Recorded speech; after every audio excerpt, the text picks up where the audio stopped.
ఇందలి సత్యాలను జీవితాలకు అన్వయించుకోండి. అనేక కీర్తనల్లో ప్రవచన రీతిగా యేసుక్రీస్తు కనబడుతున్నాడు. 89వ కీర్తనలో కూడా 3, 4, 35, 36 వచనాల్లో యేసుక్రీస్తు ప్రత్యక్షం మనకు తేటగా కనిపిస్తుంది. లూకా సువార్త 1వ అధ్యాయం 31 నుండి 33వ వచనం వరకు ఈ ప్రవచనాల నెరవేర్పు కూడా కనపడుతుంది. మరియా, నీవు గర్భము ధరించి కుమారుణ్ణి కని ఆయనకు యేసు అనే పేరు పెడతావు. ఆయన గొప్పవాడై సర్వోన్నతుని కుమారుడు అనబడతాడు. ప్రభువైన దేవుడు ఆయన తండ్రి అయిన దావీదు సింహాసనాన్ని ఆయనకిస్తాడు. ఆయన యాకోబు వంశస్థులను యుగయుగాలు ఏలుతాడు. ఆయన రాజ్యం అంతం లేనిది. ఇప్పుడు 89వ కీర్తనలో 3వ వచనం, నేను ఏర్పరచుకొనిన వానితో నిబంధన చేసుకున్నాను, నిత్యము నీ సంతానాన్ని స్థిరపరుస్తాను. 4వ వచనం, తరతరాలకు నీ సింహాసనాన్ని స్థాపిస్తానని చెప్పి నా సేవకుడైన దావీదుతో ప్రమాణము చేసి ఉన్నాను. 35, 36 వచనాలు, అతని సంతానము శాశ్వతముగా ఉంటుందని, అతని సింహాసనము సూర్యుడు ఉన్నంతకాలము నా సన్నిధిని ఉంటుందని, చంద్రుడు ఉన్నంతకాలం అది నిలుస్తుందని, మెంటనున్న సాక్షి నమ్మకముగా ఉన్నట్లు అది స్థిరపరచబడుతుందని, నా పరిశుద్ధత తోడని నేను ప్రమాణం చేశాను. దావీదుతో నేను అబద్ధమాడను. చూచారా, ఈ మాటలన్నీ యేసు ప్రభువును గురించి చెప్పినవే. ప్రవచనాలలోని క్రీస్తు మనలోని నిరీక్షణను ఎంతో బలపరుస్తాడు. ఇప్పుడు 1వ వచనం నుండి వినండి. దావీదీయ నిబంధనను గూర్చిన కీర్తన. ఈ కీర్తనతో లేవియకాండ కీర్తనల భాగం ముగిసినట్లే. ఈ కీర్తనను రాసింది ఎజ్రాహీయుడైన ఏతాను. ఇది ప్రబోధ గీతం, మాస్కెల్. ఏతాను లేవి గోత్రానికి చెందినవాడు. ఈ కీర్తనలో దేవుని విశ్వసనీయత 10 సార్లు పేర్కొనబడింది. ఈ కీర్తనలో నిబంధన అనే మాట 4 సార్లు వస్తుంది. నేను ప్రమాణం చేశాను అని దేవుడు 3 సార్లు అన్నాడు. నేను అబద్ధమాడను అని 4 సార్లు అన్నాడు. ఈ కీర్తనలో దేవుని మహిమ కనపడుతున్నది. 2 సమూయేలు 7వ అధ్యాయంలో దేవుడు దావీదుతో చేసుకున్న నిబంధన వివరంగా చెప్పబడింది. 1వ వచనం, యెహోవా యొక్క కృపాతిశయమును నిత్యము నేను కీర్తిస్తాను. తరతరాలకు నీ విశ్వసనీయతను నా నోటితో తెలియచేస్తాను. కృప నిత్యము స్థాపించబడుతుందని, ఆకాశమందే నీ విశ్వసనీయతను స్థిరపరుచుకుంటావని నేను అనుకుంటున్నాను. దేవుని కృపాతిశయం, ఆయన విశ్వసనీయత మన ఆనందానికి ప్రేరణ. దేవుని కృప నిత్యమైనది, ఆయన విశ్వసనీయత స్థిరమైనది. 24వ వచనంలో గేయకారుడు అంటున్నాడు, విశ్వసనీయత, కృప దావీదుకు తోడై ఉన్నాయి. 5వ వచనం, యెహోవా ఆకాశ వైశాల్యము నీ ఆశ్చర్య కార్యాలను స్తుతిస్తున్నది. పరిశుద్ధ దూతల సమాజములో నీ విశ్వసనీయతను బట్టి నీకు స్తుతులు కలుగుతున్నాయి.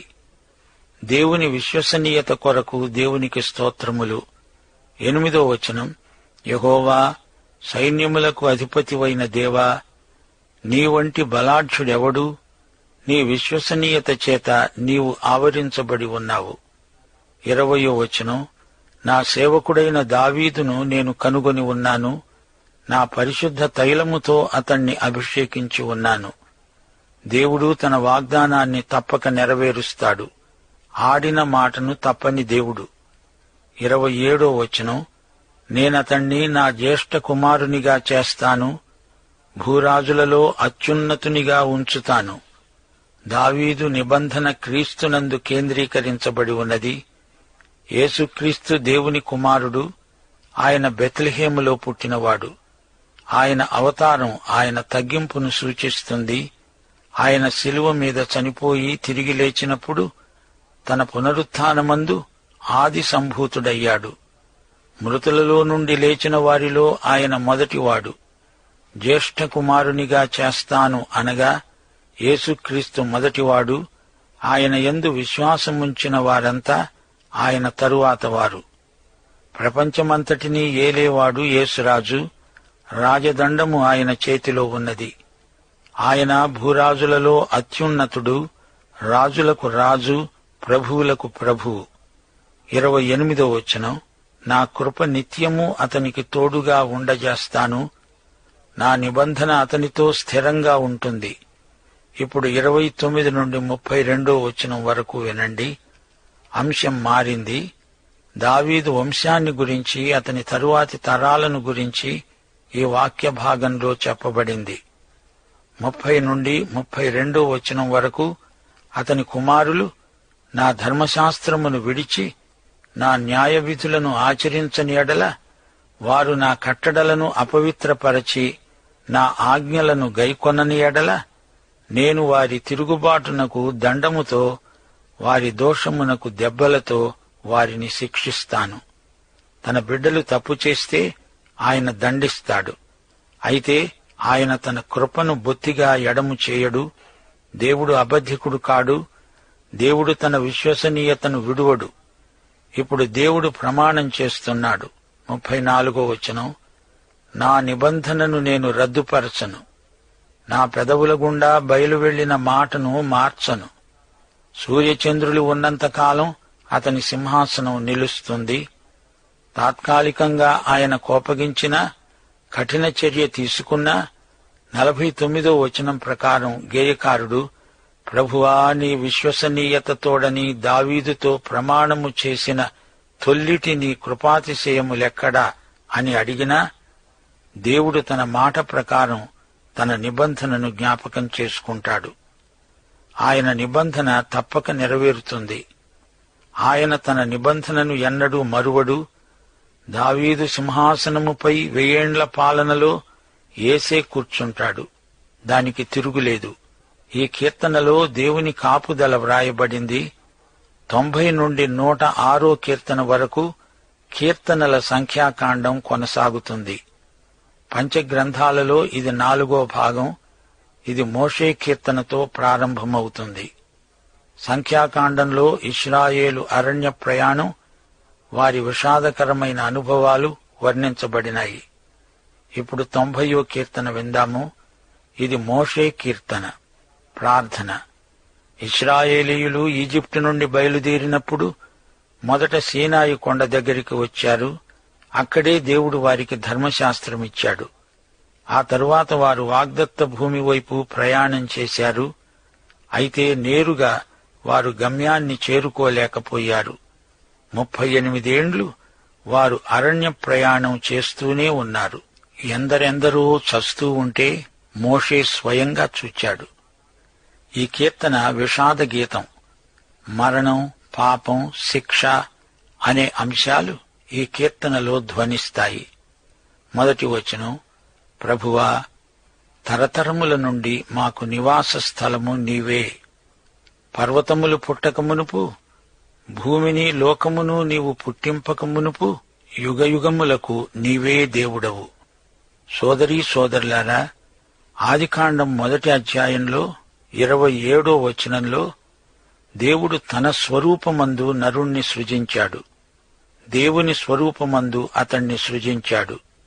స్త్రీనిగాను పురుషునిగాను వారిని సృజించాడు. ఆదికాండం 2వ అధ్యాయం 7వ వచనంలో దేవుడైన యెహోవా నేల మంటితో నరుణ్ణి నిర్మించి వాని నాసికారంధ్రములలో జీవవాయువును ఊదగా నరుడు జీవాత్మ అయ్యాడు.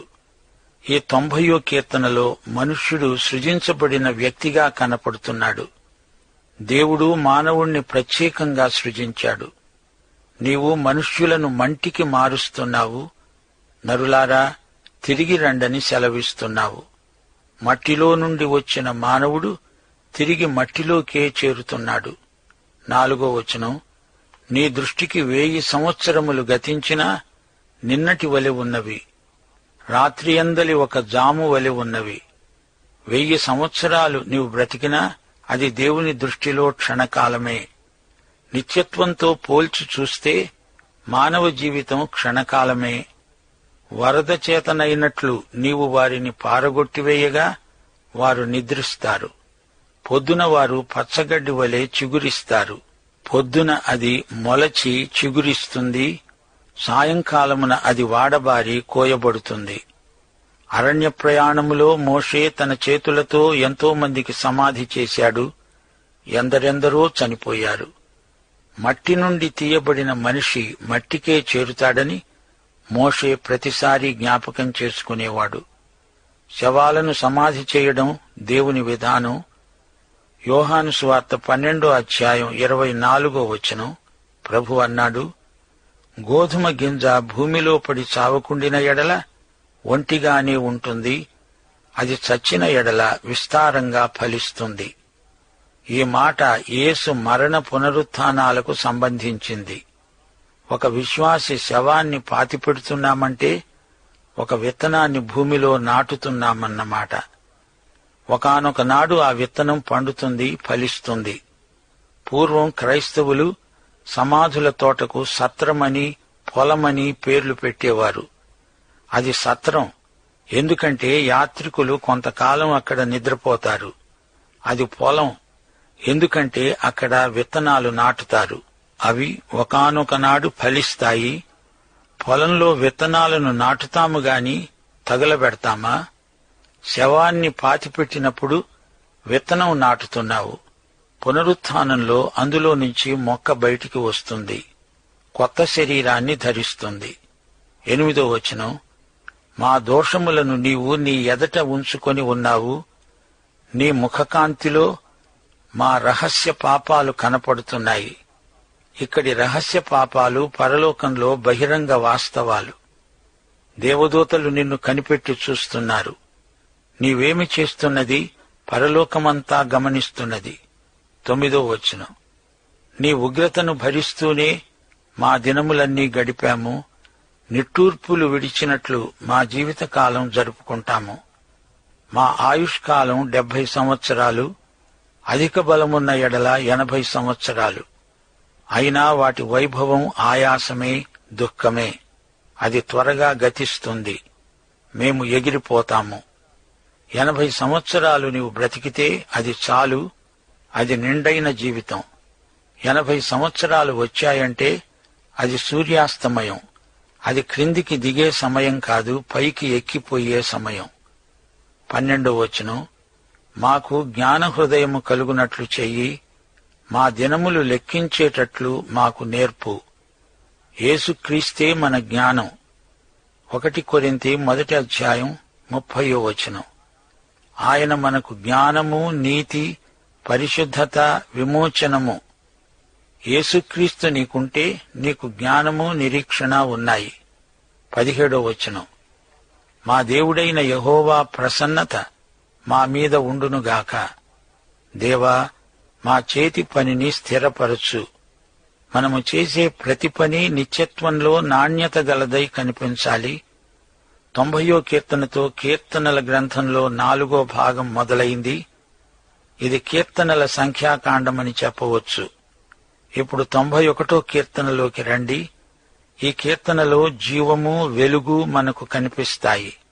90వ కీర్తన మరణాన్ని గురించి, 91వ కీర్తన జీవమును గురించి. ఇది మెస్సియా కీర్తన. యేసుక్రీస్తును గురించిన ప్రవచన చిత్రపటం మనకు కనిపిస్తుంది. మనకు దేవుని యందు కాపుదల, భద్రత ఉన్నాయి. 90వ కీర్తన ప్రథమ మానవుడైన ఆదామును గురించి. ఆదామునందు అందరూ మృతులే. 91వ కీర్తన పరలోకము నుండి రాబోయే యేసుక్రీస్తును గురించినది. క్రీస్తునందు అందరూ సజీవులే. ఈ కీర్తనలోని ఒక వచనాన్ని సైతాను కూడా ఉదహరించాడు, చూతాము. సైతానుకు బైబిలు వచనాలు తెలుసు. 1వ వచనం. మహోన్నతుని చాటున నివసించేవాడే సర్వశక్తుని నీడను విశ్రమించేవాడు. ఆయనే నాకు ఆశ్రయము, నా కోట. నేను నమ్ముకునే నా దేవుడని నేను యెహోవాను గూర్చి చెబుతున్నాను. యేసుక్రీస్తు పరిశుద్ధుడు, పాపరహితుడు. ఆయనను గురించే ఈ మాటలు చెప్పబడ్డాయి. వేటకాని ఉరిలో నుండి ఆయన నన్ను విడిపిస్తాడు. నాశనకరమైన తెగులు రాకుండా నిన్ను రక్షిస్తాడు. ఆయన తన రెక్కలతో నిన్ను కప్పుతాడు. ఆయన రెక్కల క్రింద నీకు ఆశ్రయం కలుగుతుంది. ఆయన సత్యము, కేడెము, డాలు అయి ఉన్నాడు. రాత్రివేళ కలిగే భయమునకైనా, పగటివేళ ఎగిరే బాణమునకైనా, చీకటిలో సంచరించే తెగులునకైనా, మధ్యాహ్నమందు పాడు చేసే రోగానికైనా నీవు భయపడవు. కొందరు క్రైస్తవ సైనికులు ఈ వచనాన్ని ఎక్కువ జ్ఞాపకం చేసుకుంటారు. ప్రయాణములలో, ప్రయాసములలో ఈ వచనం మనకెంతో ఆదరణ కలిగిస్తుంది.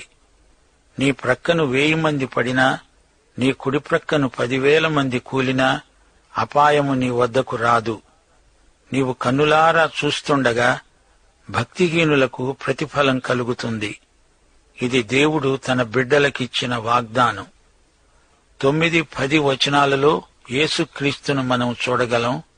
యెహోవా, నీవే నా ఆశ్రయమని, నీవు మహోన్నతుడైన దేవుణ్ణి నీకు నివాస స్థలంగా చేసుకున్నావు. నీకు అపాయమేమీ రాదు, ఏ తెగులు నీ గుడారమును సమీపించదు. 11, 12 వచనాలు. నీ మార్గములన్నిటిలో నిన్ను కాపాడడానికి ఆయన నిన్ను గూర్చి తన దూతలకు ఆజ్ఞాపిస్తాడు. నీ పాదాలకు రాయి తగులకుండా వారు నిన్ను తమ చేతుల మీద ఎత్తి పట్టుకుంటారు. యేసు ప్రభువును సైతాను శోధిస్తూ ఇదే వచనాన్ని ఉదహరించాడు. ఈ కీర్తన సైతానుకు పరిచితమే. మెస్సియా కీర్తనలన్నీ సైతానుకు బాగా తెలుసు. ఈ రోజున చాలామంది బైబిలు పండితులకు తెలియని సంగతులు కూడా సైతానుకు తెలుసు. ప్రభువును శోధిస్తూ సైతాన్ అన్నాడు, లూకాసు వార్త 4వ అధ్యాయం 10వ వచనం, నీవు దేవుని కుమారుడవైతే ఇక్కడ నుండి క్రిందికి దూకు, నిన్ను కాపాడడానికి నిన్ను గూర్చి తన దూతలకు ఆజ్ఞాపిస్తాడు. నీ పాదము ఎప్పుడైనా రాతికి తగలకుండా వారు నిన్ను తమ చేతుల మీద ఎత్తుకుంటారు అని వ్రాయబడింది. సైతాను బైబిలు వచనాలను తనకు అనుకూలంగా మారుస్తాడు. సైతాను ఉదహరించిన ఈ వచనంలో నీ మార్గములన్నిటిలో అనే మాటను వదిలేశాడు. యేసుక్రీస్తు తన తండ్రి చిత్తాన్ని నెరవేర్చటానికి వచ్చాడు. తన తండ్రి మార్గంలోనే నడుస్తాడు. అంతేగాని తండ్రి చిత్తానికి వ్యతిరేకంగా రాళ్లను రొట్టెలుగా మార్చడు. లోకరాజ్యాల మహిమను సైతానిస్తే తీసుకోడు. దేవాలయ శిఖరం నుండి దూకడు. ఒకవేళ అలా చేస్తే దేవుని మార్గం నుండి తొలగినట్లే అవుతుంది. 14వ వచనం నుండి, అతడు నన్ను ప్రేమిస్తున్నాడు గనుక నేనతన్ని తప్పిస్తాను. అతడు నా నామమును ఎరిగినవాడు గనుక నేనతన్ని ఘనపరుస్తాను. అతడు నాకు మొర్రపెట్టగా నేనతనికి ఉత్తరమిస్తాను. శ్రమలో నేనతనికి తోడై ఉంటాను. అతన్ని విడిపించి అతన్ని గొప్ప చేస్తాను. దీర్ఘాయువు చేత అతన్ని తృప్తిపరుస్తాను. నా రక్షణ అతనికి చూపిస్తాను. యేసు ప్రభువును ఒక్క క్షణం ధ్యానించండి. ఆయన పాతిపెట్టబడ్డాడు. భూమి యొక్క అగాధ స్థలాలలోకి వెళ్ళాడు. చనిపోయాడు. సమాధి చేయబడ్డాడు. 3వ రోజున మృత్యుంజయుడై లేచాడు. తండ్రి తన కుమారుణ్ణి ఈ విధంగా మహిమపరిచాడు. ఆయనను పరలోకానికి హెచ్చించాడు. యేసుక్రీస్తు ఆరోహణుడై తేజోమయుడయ్యాడు. ప్రియ శ్రోతలారా, జీవితంలో ఎదురయ్యే కష్టనష్టాలు మహోన్నతుని చాటున నివసించేవానికి ఆశీర్వాదాలుగా మారతాయి. క్రీస్తునందలి విశ్వాసం మనకు ధైర్యం గొలుపుతుంది. భయాన్ని గెలువగలుగుతాము. దేవదూతలు విశ్వాసులకు పరిచర్య చేస్తారు. హెబ్రీ పత్రిక 1వ అధ్యాయం 14వ వచనం, రక్షణ అనే స్వాస్థ్యమును పొందేవారికి దేవదూతలు పరిచారకులు, సేవకులైన ఆత్మలు. దేవుని వాక్యంలో దేవదూతలు దేవుని బిడ్డలకు సేవ చేసిన సందర్భాలు ఎన్నో ఉన్నాయి. పాత నిబంధనలో ఏలియాకు పరిచర్య చేశారు. అలాగే దానియేలుకు కూడా పరిచర్య చేశారు. సింహముల గుహలో దానియేలుకు దేవుని దూత తోడుగా ఉండి కాపాడాడు. పేతురు చెరసాలలో ఉండగా దేవదూత అతణ్ణి బయటికి తెచ్చాడు. పాఠం ఇంతటితో సమాప్తం. ప్రభు అయిన యేసుక్రీస్తు వారి కృప, తండ్రి అయిన దేవుని ప్రేమ, పరిశుద్ధాత్మ యొక్క అన్యోన్య సహవాసము మనకందరికీ సదాకాలము తోడై ఉండునుగాక. ఆమేన్.